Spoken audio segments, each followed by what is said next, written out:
Joanna, thank you very much. Thank you very much. I hope that you can hear me and that everything is okay. Everything is fine, Marianna. Off you go. Thank you, thank you. So, ladies and gentlemen, dear friends in London, I would start with some recollections from the very past years. When Arthur Fleischmann left Europe for South Africa in 1937, it severed the personal ties he had built up with his native town over 40 years. But 65 years later, the combined efforts of many individuals, and Julia Steinerova, who is helping me today very much, and I were among them at the time. So these efforts paid off, and his work was returned to its rightful place in a dedicated museum in Bratislava, presumably forever, since museums are meant to last. In fact, the museum was only open for 20 years. Today, I shall focus my attention on the 20 years of the interwar period, showing why Arthur Fleischmann's work belongs to Bratislava, and I will end with a plea to re-establish a permanent center of his work and legacy in the city. So the First World War brought political change to Central Europe and profoundly shaped cultural life too. Budapest and Vienna, as centers of the monarchy, were replaced by new national political centers, Prague and Bratislava.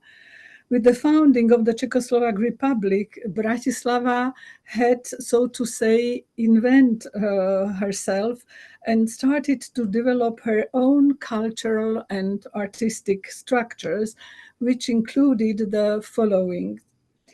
First of all, art institutions.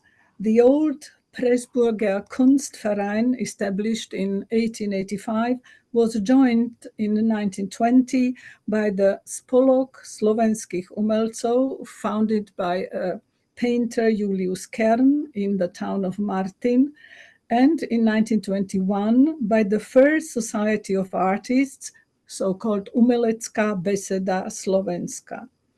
10 years later, with the aim of reintegrating Hungarian and German artists belonging in Czechoslovakia to minorities, the Society of Progressive Artists, SUM, was formed. Its name actually indicated much more their interest in Moderna than any national one.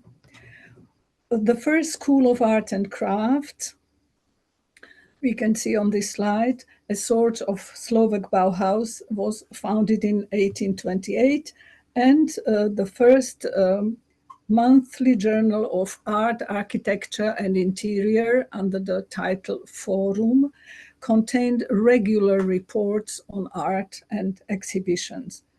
Secondly, networks of creative individuals and artists began to appear, attracted by the new opportunities and creating a vibrant artistic life in Bratislava. This colorful array of individuals who had shared both the experience of life before and during the war, artistic schooling, brought their own slant, having studied in Vienna, Budapest, Prague, or even in Paris, Rome, or Munich. If we omit the painters, 3 Bratislava-born sculptors returned to the city. It were Robert Kühmeier, back from Vienna, Budapest, and Paris, Alois Riegele, who came back from Vienna and Rome, Josef Murman, who had studied both in Vienna under Professor Müllner in 1908, as Fleischmann did later, and last but not least, Arthur Fleischmann came back. So some of these artists studied alongside Fleischmann in Prague and Vienna, as they mentioned to Murman and Kühmeier. Others were pupils of Jan Sturza, as Wojciech Ihriski and Ladislav Majerski. The others had taught at similar schools, as the School of Art and Crafts in Bratislava was sort of a younger counterpart of the Viennese Women's Academy of Fine and Applied Arts.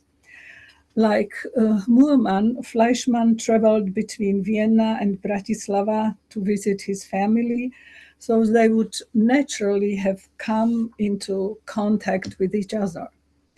Everything mentioned shows how deeply intertwined these artists were in their art and lives, and they may well have contributed to the organization of exhibitions and to other activities undertaken by artistic associations they belonged to.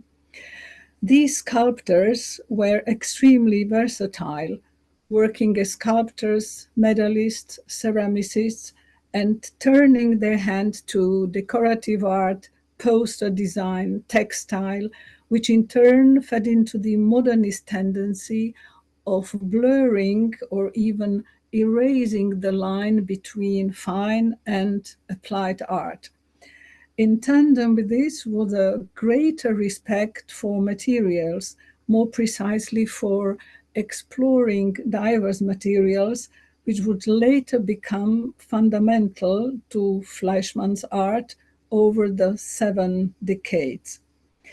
In terms of style, they were no more eclectic or neoclassic as their teachers were, for instance, Josef Müllner in Vienna, but they laid the foundations of a new modern style as they sought to dominate the form, I quote, to dominate the form, to free it from the dictate of nature and follow their own inner life.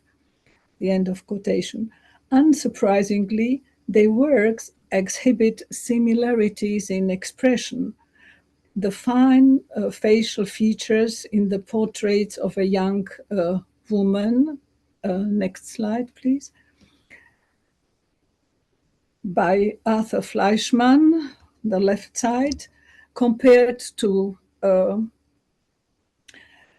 the portrait of Gyula Berec and Dagmar Rosulkova, who studied at Women's Academy in Vienna in 1931-32, and most probably came into contact with Fleischmann as well. Next slide, please.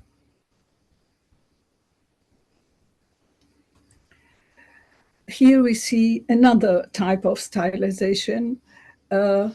On the left, again, Arthur Fleischmann, and we can compare it to Karl Peer and Robert Kühmeier. But the most important professional links between Fleischmann and Bratislava were his membership in Pressburger Kulturverein, documented in 1919, and then between 1932 until 41, which most probably is not a correct information, and membership in SUM. And secondly, the exhibitions displaying his work, from the 16 of his sculptures on show at the first SUM exhibition at Umelecká beseda in November 31, to the final exhibition of his work at Pressburger Kulturverein on Kapitulská Street in December 1937. Let's have a look at Fleischmann through the eyes of art critics of that time. It is really impressive how profound the analysis of the time were, identifying both the various layers of Fleischmann's expertise, be it anatomical or material related, and his artistic approach, very typical elongated shapes, the light and shadow on glazed pieces, admiring at the same time the expressive nature of his works. The newspaper Hirado published an extensive review in November 31, where the author Karol Seredaj Gruber praised Arthur Fleischmann as, I quote, a prolific author whose ceramics were very much admired. This exhibition was so important and unique that the Bratislava Journal Forum, next slide, had announced it in several previous issue numbers, and the cover of issue 10 from 1931 featured a reproduction of Arthur Fleischmann's Apostle. The reviews and a separate article heaped praise on Fleischmann's work and especially, I quote, his productivity and promising future as an internationally renowned artist.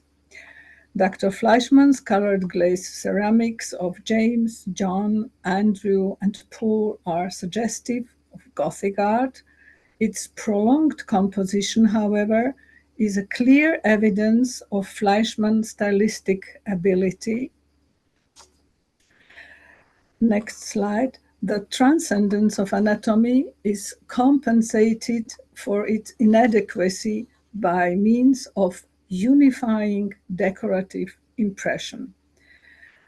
This is the catalogue of this exhibition of SUM, where the 16 works are enlisted. Two works in particular were praised, and it was the woman's head, both for its form and the way it played with light and shadow, and his perfectly executed marble torso.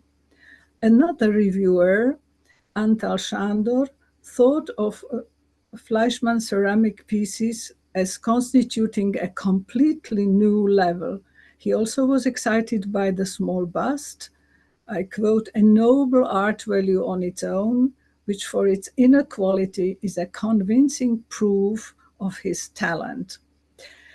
A year later, Austrian Franz Tautig, in his article on the works of Arthur Fleischmann, described him as one of Müllner's most distinguished pupils, a sculptor who perfectly understood the mission of contemporary sculpture, and he took the consequence for the importance of color. He naturally understands the external, the outward effect of art, yet the heads radiate the spirit. Tautig therefore concludes that it would be not accurate to refer to Fleischmann as a ceramicist, since ceramics are merely a means of achieving his aim. Spatial art is the primary concern of this sculptor. In 1936, Kalman Brodiani, in his summarizing article in Forum, cannot but enthusiastically repeat the evaluation of outstanding qualities of Arthur Fleischmann as an extremely well-prepared sculptor. I suppose that Dr. Holchig already mentioned, but we could not understand him properly, that the City Museum purchased Fleischmann works, the Apostles John and Andrew, already after this exhibition, acquiring more and more over the years, so that by the time of the exhibition of 1996 in Bratislava and in Vienna, there were around 20 items by Fleischmann in the various collections in Bratislava. His work from his Vienna studio was transferred to his mother in Bratislava too. The invitation to the SUM meeting of April 27, 1938, to discuss its future, did not reach Fleischmann as it did not reach several others. As a result, the attendance was poor. There was no future for the art institutions established after the First World War, and the next war itself meant no future for many artists in Bratislava. Arthur Fleischmann was not the only one to leave the town. Murman and Kühmeier departed too, to sink into oblivion. In the 1960s, Slovak art historians lacked information about Fleischmann's life and art and simply saw him as a ceramist who lived in Johannesburg, a conclusion apparently drawn based on his sculptures in the Municipal Museum depository. Consequently, the art historian Marianna sees in Fleischmann works, I quote, the influence of post-Rodinian style. He inclines towards monumental, yet laconic expression. The chinks of light that appeared in the Iron Curtain in 1968 failed to cast a new light on Arthur Fleischmann, and even the Slovak Biographical Dictionary from 1986 contained no more information than Város' earlier book 25 years ago. It was not until 1996 that there was a real possibility of his artwork being shown for the first time in Bratislava and in Vienna, and of a museum being opened at Biela Street. These would display a dozen or so of his artwork that were stored in the depositories at the Municipal Museum, Slovak National Gallery, and Historical Museum at the castle, as well as numerous pieces loaned by Joy and Dominic from London. Miss Zuzana Franzova had the privilege of being appointed curator of the collection and thus has become a pioneer and expert on Arthur Fleischmann in Slovakia. Arthur Fleischmann's family generously added further items to the museum collection, and the museum itself set about systematically building up its collection too.